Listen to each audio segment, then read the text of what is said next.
Greetings, everyone. This is Rock and Roll Spot Connection with the Glee Comic Runner. We've got a decently sized haul, so let's get started. Kicking things off, we've got Betsy Braddock, Captain Britain, number 2. Where we left off, Betsy and Rachel were dealing with the Furies on Earth 5411, which is where also, Morgan Le Fay was looking into getting her own Captain Britain. So the Captain Britain Corps deals with the Furies, eventually leading to them retreating. Morgan Le Fay retreats as well. However, Rachel gets an idea of where she's heading. That is to Earth 76, a world recently visited in the Captain Carter miniseries, in which that Earth's Lizzie Braddock was a supporting character. So Lizzie ends up meeting Morgan Le Fay and basically making her an offer to join to be Captain Britain, but Betsy shows up with Rachel, and Betsy and Rachel and Lizzie deal with Morgan having split herself into 3: Maiden Warrior, Beautiful Sorceress, and Wise Witch.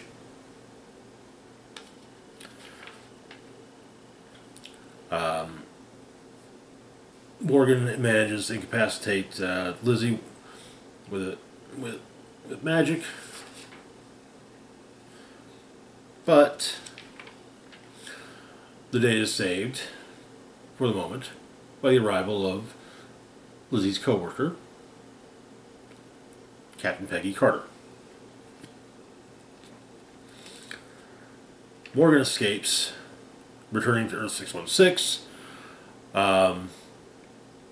And we learn that Strike has managed to get a bit of intel from Cohen Akaba, basically making plans for another ritual that will require a good deal of mutant blood.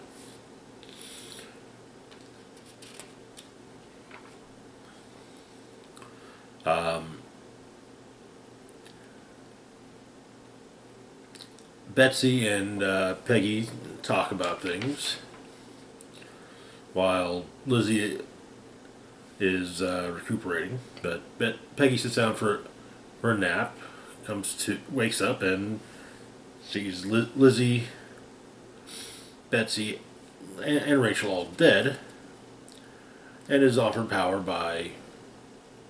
and Morgan Le Fay makes the offer to be Captain Britain to Peggy.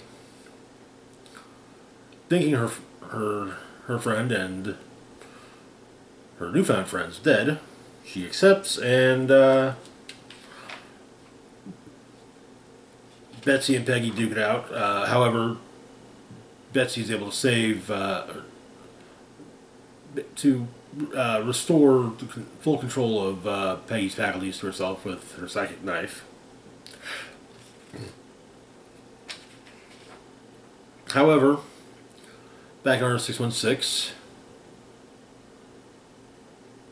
Morgan Le Fay has come up with a new solution for a Captain Britain Corps of her own. The Furious Captain Britain Corps. Turning the Furies into basically painting the Furies with the Union Jack and whatnot, and making them her Captain Britain Corps. And that is where the issue ends. Interesting. I especially like the fact that they brought in Captain Carter from the not just a Captain Carter, but the one that was actually featured in the recent miniseries. It's a nice touch, especially given how that Elizabeth Braddock was such a prominent character in the series. Moving on, though, to our next book, we've got Deadpool, number 5.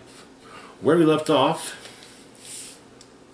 Carter's symbiote had regained its full strength and birthed itself out of Deadpool, leaving a bloody mess. And Valentine had been taken prisoner by Lady Deathstrike. Though Deathstrike kind of turned the table, though Valentine turned the tables a bit on her. So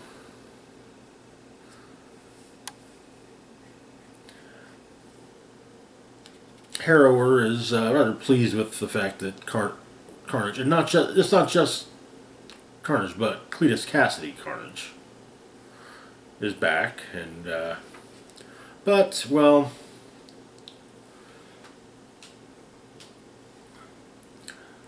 Cletus got a Cletus, but there's another symbiote inside of at least one other symbiote inside of Deadpool, and it gets out and it attacks Carnage. And, yeah. So, and Harrower may have lost track of how many symbiote samples she put in Deadpool. Back at the Atelier HQ, the Horned Emperor, Lord Deathstrike, and Lady Deathstrike are speaking with Valentine. It appears that someone within the Atelier is feeding information to Dr. Octopus. Also, that Doc Ock himself put out the contract on it.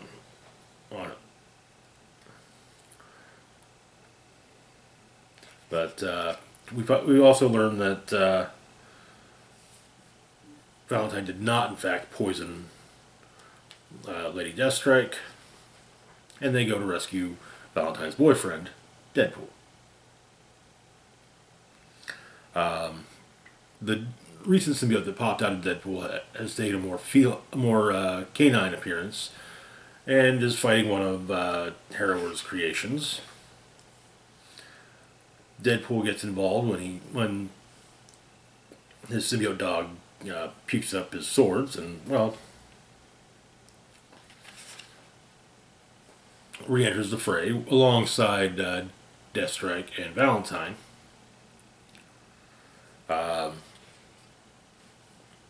With some appropriate chemicals, Valentine's creations appear to be seemingly destroyed. And Valentine and Deadpool share a kiss.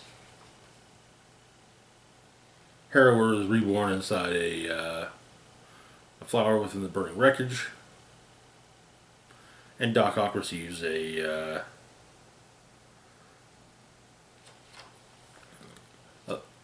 box of vials of chemicals that he required. And Deadpool and Valentine enjoy a nice night in with their giant symbiote dog.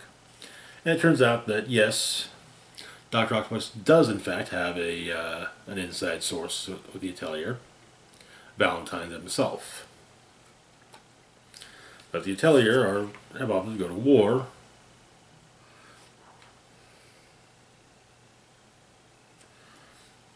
With the intention of killing both Valentine and Deadpool. At the end of everything's finished up with a note from Valentine to Doc Ock. You don't know me, but I'm a friend. The Atelier is about to hold a new round of auditions. Your name has been mentioned as a potential target for this year's candidates. The final choice has not been made, but they will be soon. The Atelier will come for you one day, whether you are prepared or not. Perhaps the best way to ensure your survival is to make sure your name is on this year's list, and for a helpful hand to assign you a team of candidates who cannot possibly succeed. Think on it, and when you are ready, let me know. Regards. Then another letter. Dear Octavius, thank you for holding up your end of the bargain. Please accept these as a token of my regard. I'll be in touch. Regards, Valentine. That is where the issue ends. interesting. And we'll have to see just if how this ties into the fact that in the Carnage series, Cletus is also back. Perhaps, well, yeah. Perhaps we'll see Cletus versus Cletus. Moving on, though, to our next book, we've got Sabretooth and the Exiles number 5, wrapping up the miniseries. Where we'd left off, Sabretooth had discovered the mastermind behind what the various orchestrations that he and the Exiles have been dealing with. His son, Graydon Creed, who appears to have been busy going after multiversal variants of Sabretooth and killing them. So we do get it. It is referenced that yes, Sabretooth did rescued his son Graydon from hell, but even Graydon states that Victor should have left him there. However, it also turns out that Sabretooth was mind wiped shortly after this, and so he doesn't actually remember having done so. But Sabretooth is rescued by, well, very unlikely saviors.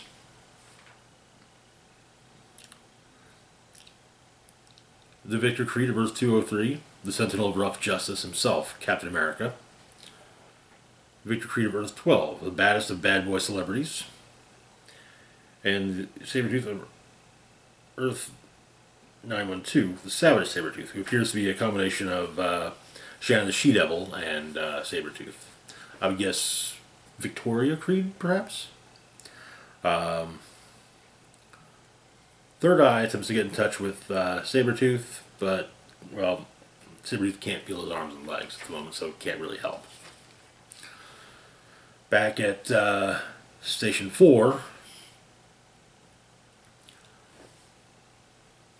the Exiles are trying to figure out what to do about the highly powerful yet unstable children in the lab. Nanny has an idea, but it's going to require everyone to trust her. Overmaker points out that that the whole thing is kind of sus.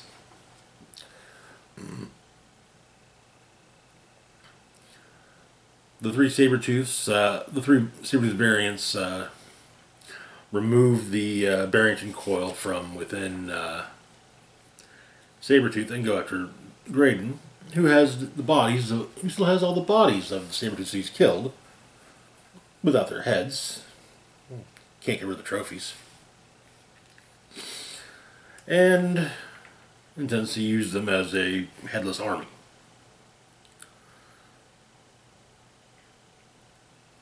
The Exiles go through with Nanny's plan.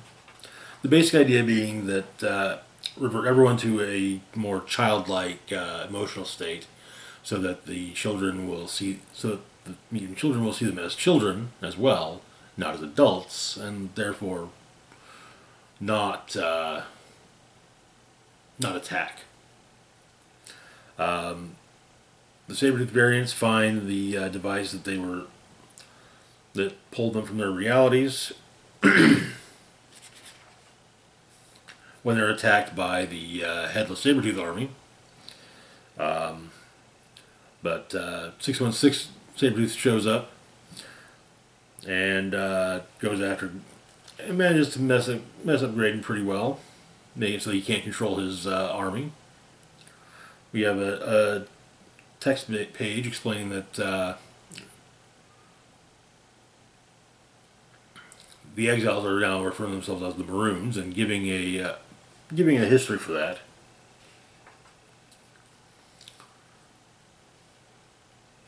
The Maroons all come to, and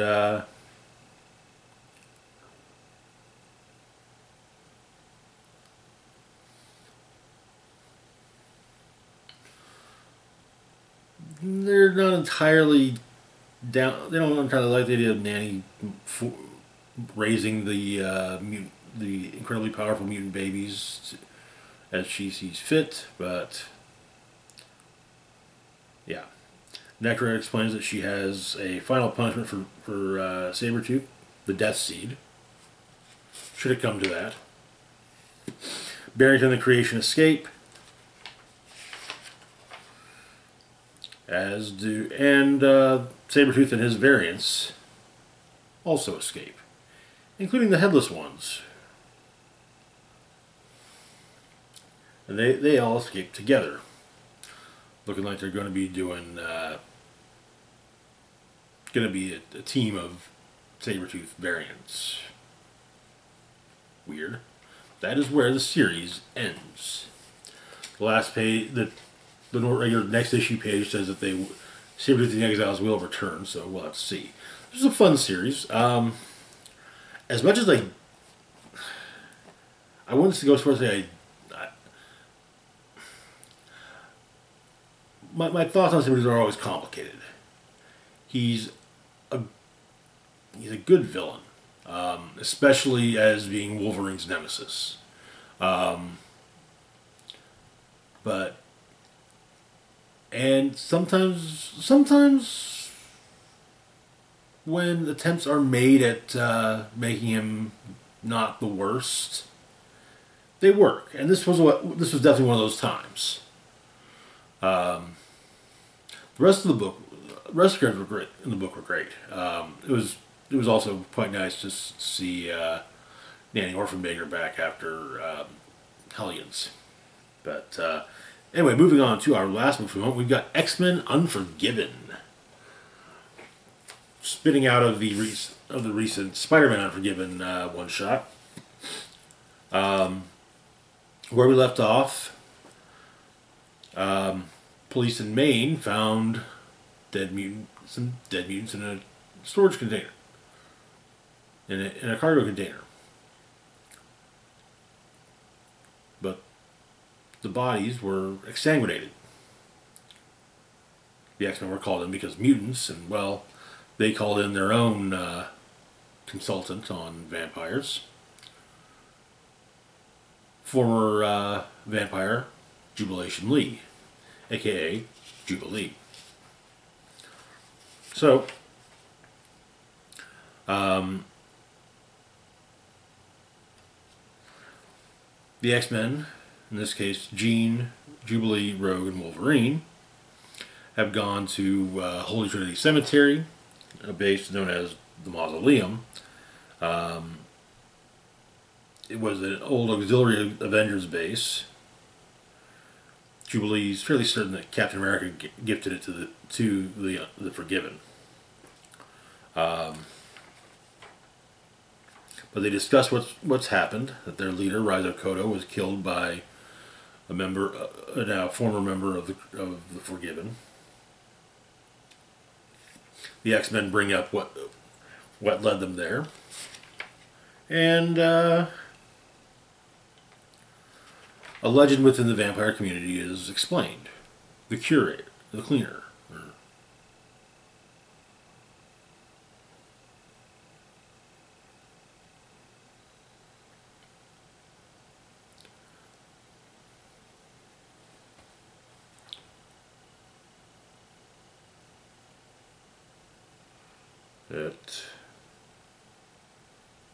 Yes, the curator, someone who can basically, so long as clean up crimes, clean up the scene of a large feeding. Mainly, just don't ask what becomes of the bodies. Meanwhile, at the Quench Institute.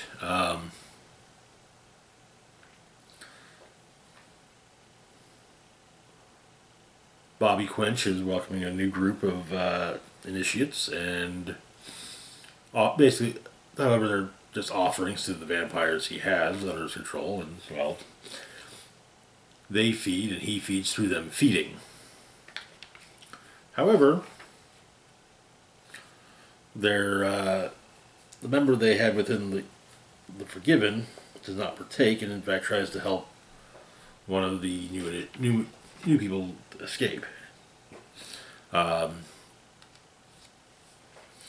We learn that the as the X-Men have been discovering the secrets of their own genetics, they're trying to do what they can to cure more specific concerns. When vampirism is mentioned as such, Jean explains that it was considered. They have the data from Jubilee, but they've realized they've been fighting their whole lives for their identities, and it would be hypocritical to consider taking that away from vampires. Logan and one of the Forgiven are are trying to find the cure, and they do. But there's a psychic black spot, so that even though vampire bonds are impenetrable, not even Wolverine can now be contacted. Turns out the curator is none other than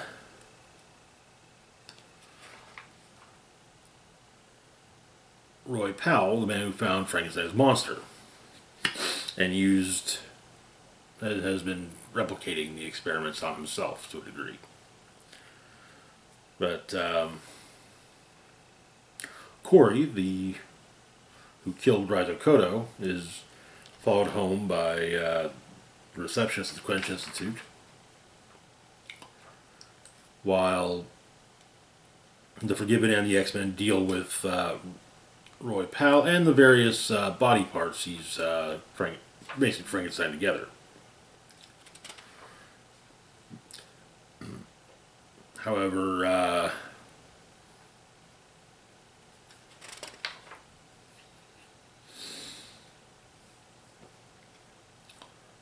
one of the Forgiven opts to just drain Powell. And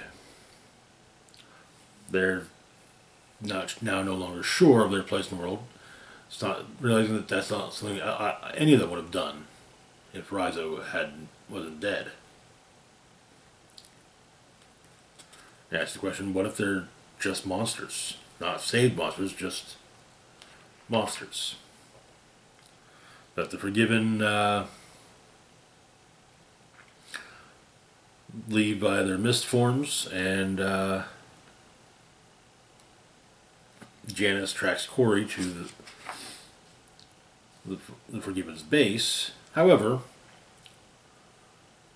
when Janice is stopped from attacking Corey by an old friend of Raizo Kodo's, Captain America.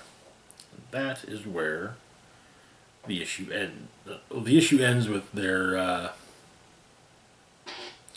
light benders belonging to the various members of the Forgiven going offline, meaning that they're no longer that the Forgiven are returning to the darkness. I'm digging these so far. I may have to try and make a point of actually reading once all the Unforgiven one shots are out. I may have to make a point of trying of reading through all of them in order to see how they